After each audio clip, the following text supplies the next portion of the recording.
Pernahkah kamu bertemu seseorang yang tidak banyak bicara, tidak menunjukkan emosi berlebihan, tapi kehadirannya membuat orang lain segan, bukan karena dia keras, bukan karena dia menakutkan, tapi karena ada sesuatu dalam dirinya yang tidak mudah digoyahkan.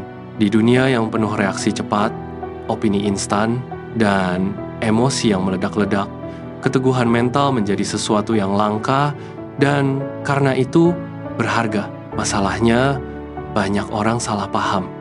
Mereka mengira kuat itu berarti keras, mengira tegas itu berarti kasar. Padahal, kekuatan sejati justru sering hadir dalam bentuk yang paling sunyi. Ada satu pertanyaan sederhana, tapi jarang dijawab dengan jujur.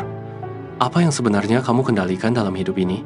Jika kita melihat dari sudut pandang psikologi, sebagian besar manusia hidup dalam pola reaktif, dipicu oleh kritik, dipancing oleh emosi, dan digerakkan oleh validasi. Padahal dalam ilmu perilaku, kemampuan paling tinggi dari manusia bukanlah kecerdasan, melainkan self-regulation, kemampuan mengendalikan respons diri. Dan menariknya, ini juga sejalan dengan nilai-nilai spiritual, bahwa penguasaan diri adalah bentuk kemenangan paling dalam. Keteguhan mental tidak dibangun dalam satu momen besar. Ia dibentuk dari kebiasaan-kebiasaan kecil yang konsisten. Pertama, belajar diam saat ditekan. Dalam neurologi, ada jeda kecil antara stimulus dan respons. Disitulah letak kebebasan kita. Saat kamu memilih untuk tidak langsung bereaksi, kamu sedang melatih kendali tertinggi atas dirimu sendiri. Kedua, bekerja tanpa perlu diumumkan. Otak manusia cenderung mencari pengakuan instan, tapi orang yang kuat mentalnya menunda kepuasan itu. Mereka fokus pada proses diam-diam, bukan sorotan sesaat. Ketiga, memegang prinsip dengan konsisten. Dalam psikologi moral, integritas adalah fondasi kepercayaan diri. Saat ucapan dan tindakan selaras, kamu tidak lagi butuh pembenaran dari luar. Keempat, melihat kegagalan sebagai data, bukan sebagai identitas, bukan sebagai akhir, tapi sebagai informasi yang bisa diperbaiki. Ini cara berpikir yang digunakan oleh orang-orang yang terus berkembang. Kelima, tidak merasa perlu menjelaskan diri pada semua orang. Karena kebutuhan untuk selalu dipahami seringkali lahir dari ketidakpastian dalam diri. Keteguhan muncul saat kamu cukup yakin tanpa harus meyakinkan.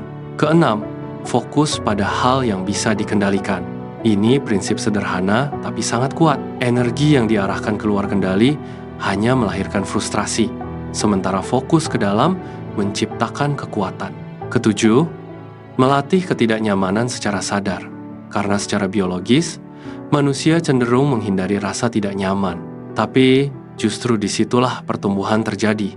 Sedikit demi sedikit, kamu memperluas batas dirimu. Pada akhirnya, keteguhan mental bukan tentang menjadi lebih keras dari dunia, tapi tentang menjadi lebih tenang di tengah dunia yang bising. Bukan tentang mengendalikan segalanya, tapi tentang memahami apa yang memang bisa kamu kendalikan.